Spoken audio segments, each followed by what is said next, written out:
Social media has become a huge part of our daily lives, influencing how we interact, learn, and express ourselves. But have you ever considered the impact it can have on your faith? Join us as we look into how platforms like YouTube, TikTok, Instagram, and all the others can impact our faith journeys. What's on our feeds can impact our faith in good ways and in bad ways. We'll uncover 3 important things to keep in mind while using social media to better protect our faith. We will get you in the know. So stay tuned. This episode takes off in 3, 2, 1.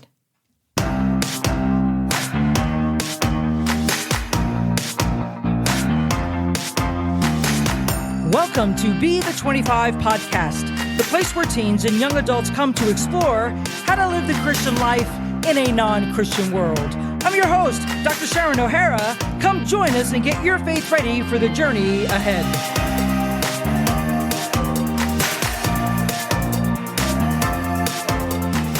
Well, welcome back to the podcast, everyone. Whether you're a regular listener or joining us for the very first time, I'm thrilled that you are here. Now, before we jump into today's topic, let's set the record straight.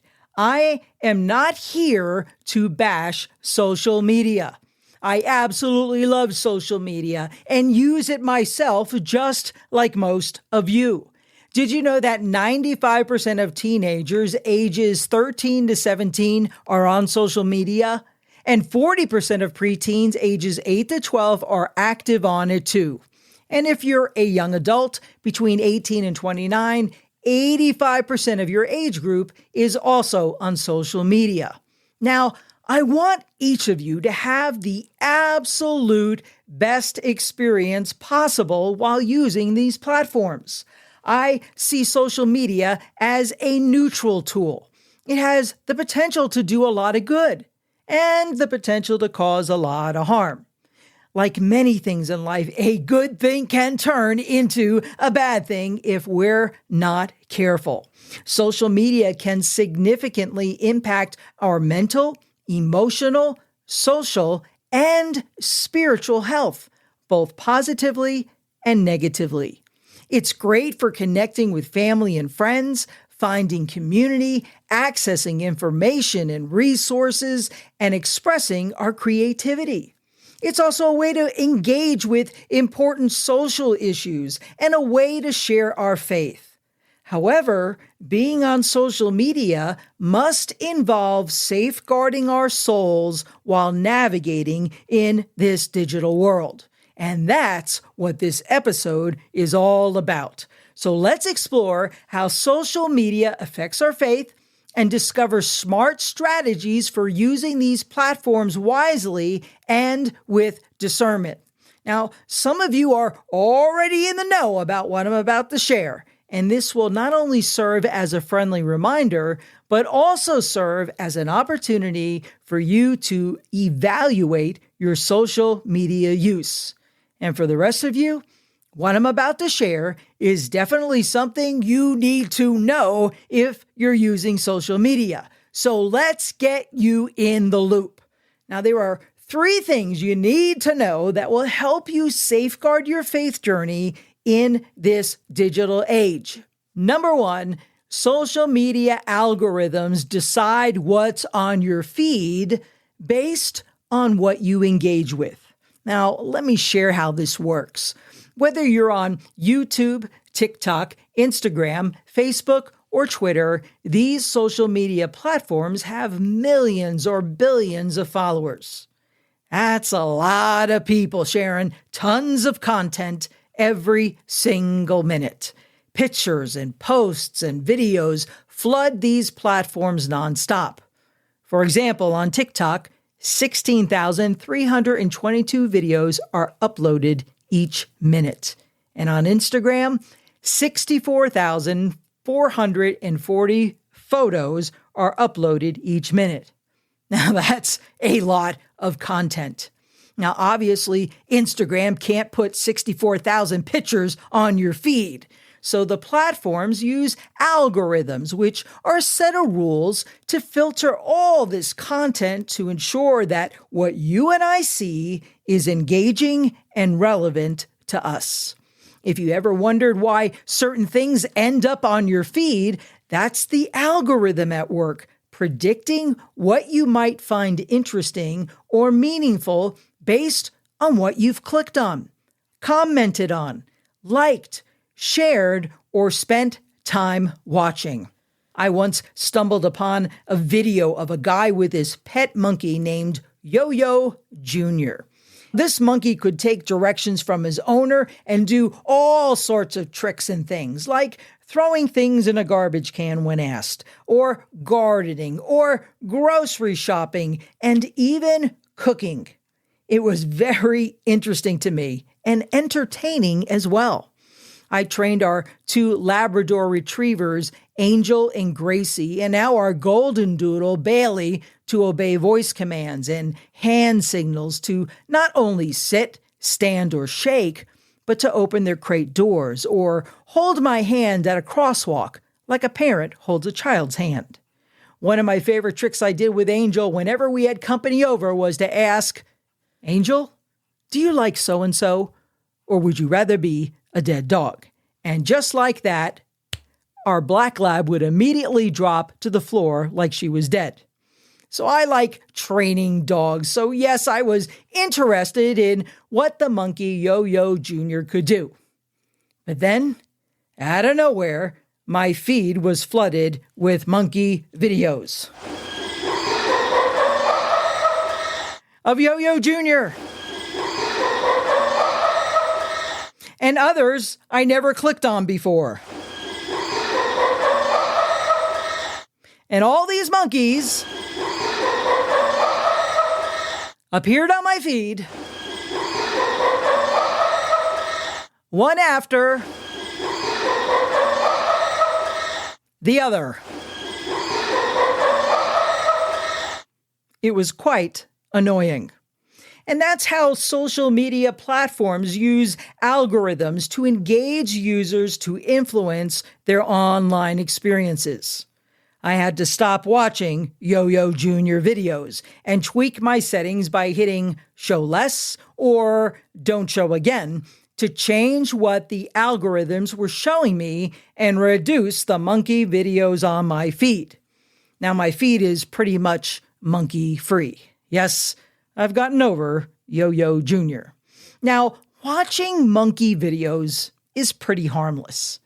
But what if I clicked on inappropriate content like sexually explicit images or videos, harmful behavior, ungodly posts, hate speech, violence, cyberbullying, or videos laced with F-bombs and other profanity? If we're all being honest, we've all clicked on something we shouldn't have at some point, whether it was accidental or intentional. Clicking on inappropriate content can lead to more of the same content or worse. And it appears in our feeds and it potentially influences our thoughts and behaviors.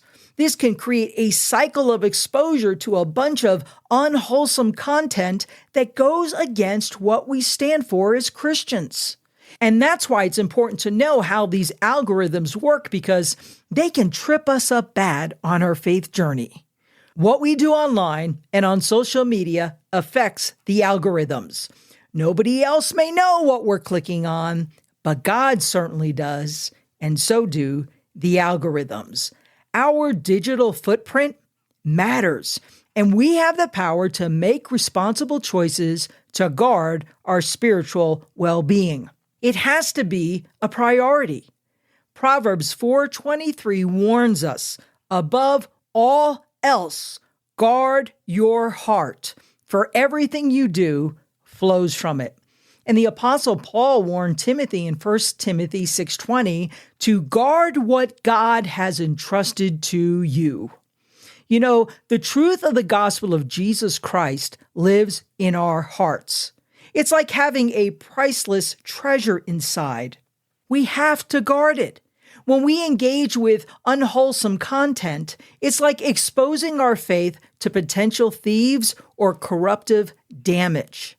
Unwholesome content can distort our understanding of what's right and true and can lead us away from the positive and uplifting principles of the gospel.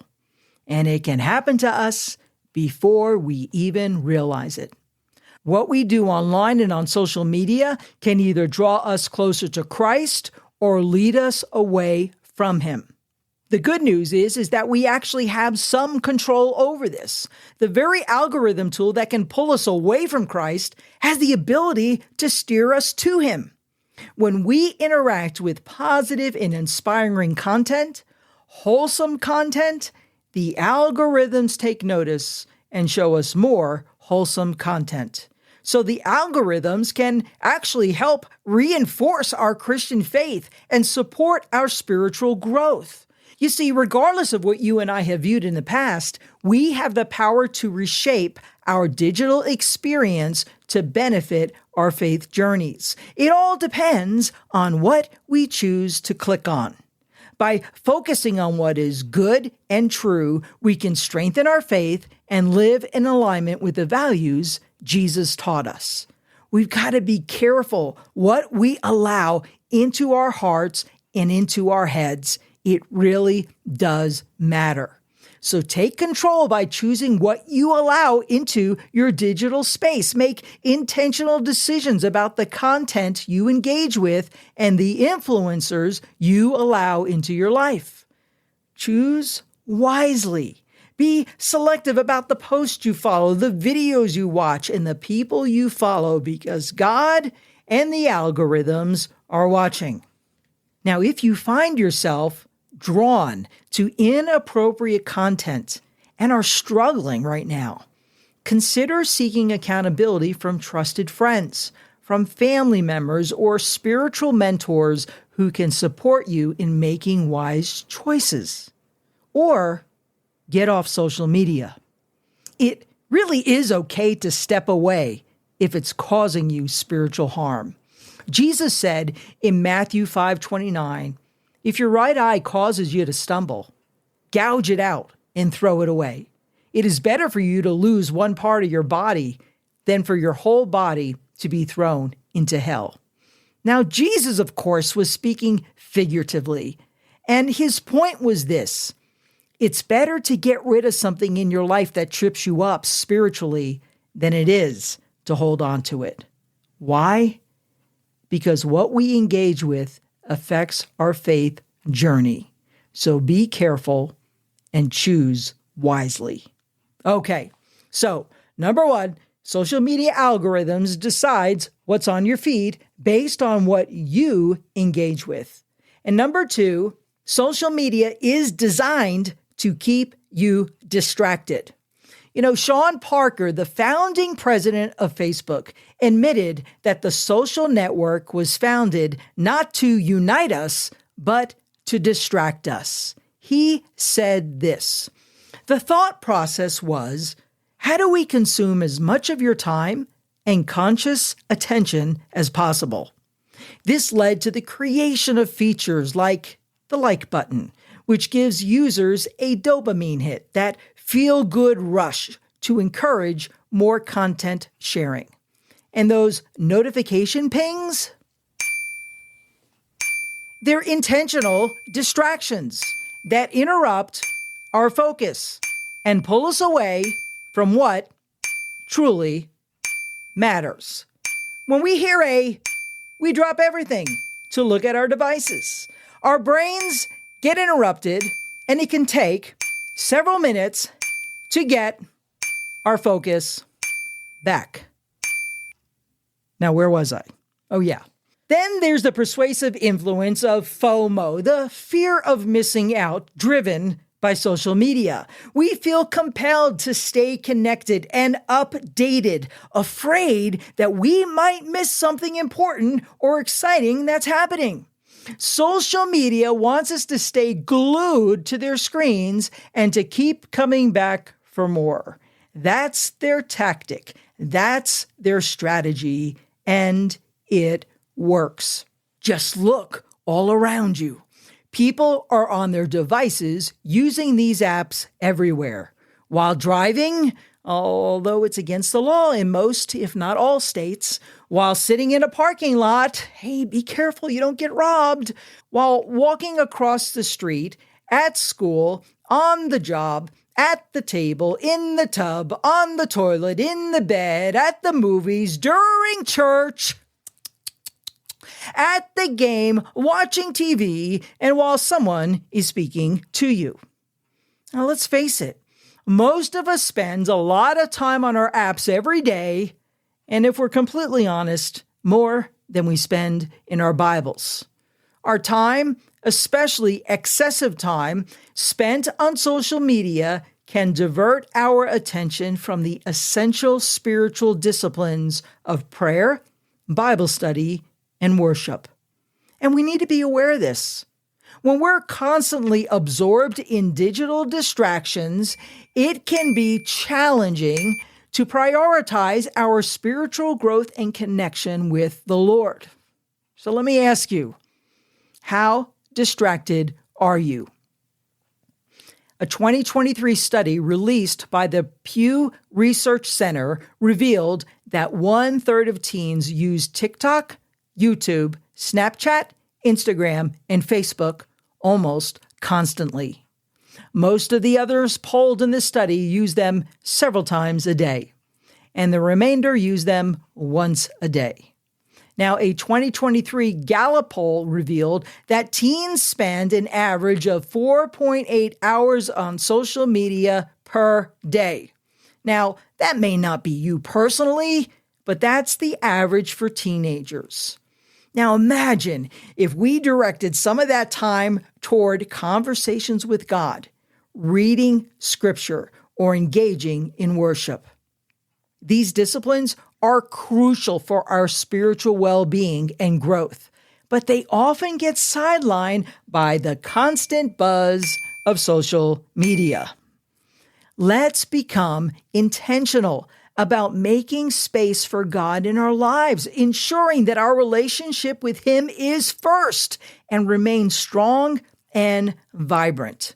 Remember Psalm 46:10, which says this, "Be still and know that I am God." And Ephesians 5:15-16, "Look carefully then how you walk, not as unwise, but as wise, making the best use of the time because the days are evil." Well, how do we do that? Well, here's a couple of suggestions for you to consider. Make your prayer and Bible reading time a daily priority over social media. Hey, God comes first. Just make that a priority without the digital interruptions. Minimize your notification pings. Minimize them. I turned off all my social media notifications and only have one essential app that sends me a notification ping, and that's our security camera at our North Carolina cabin. The only other thing that pings me are text messages, and I only have that on in case someone is trying to get a hold of me, and that usually doesn't go off early in the morning when I do my morning devotions. Now, here's a fun suggestion. Are you aware of how often you go on social media each day? Figure out how many times you go on in a day. Count the times and aim to reduce that number by 1 the next day. And do that each day until you reach a healthy balance. So, number one, social media algorithms decide what's on your feed based on what you engage with. And number two, social media is designed to keep you distracted. And here's number three, social media is filled with misinformation and conflicting information. There's a lot of valuable information on social media, no doubt about that. But there's also misinformation and conflicting information. And while the platforms are trying to filter out the false information, it can still be hard to tell what's true and what's not true. Oftentimes we assume the information we see on social media is true, especially if it's being widely shared or presented in a convincing way. But not everything we see is accurate. There are fake news sources, misleading headlines, and sound bites that are taken completely out of context. There's deepfake, a type of technology that uses computers to create fake videos or audio that look and sound incredibly realistic.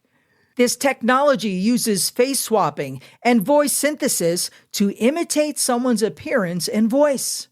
Probably the most popular deepfake on social media is the Tom Cruise one that's got over 11 million hits.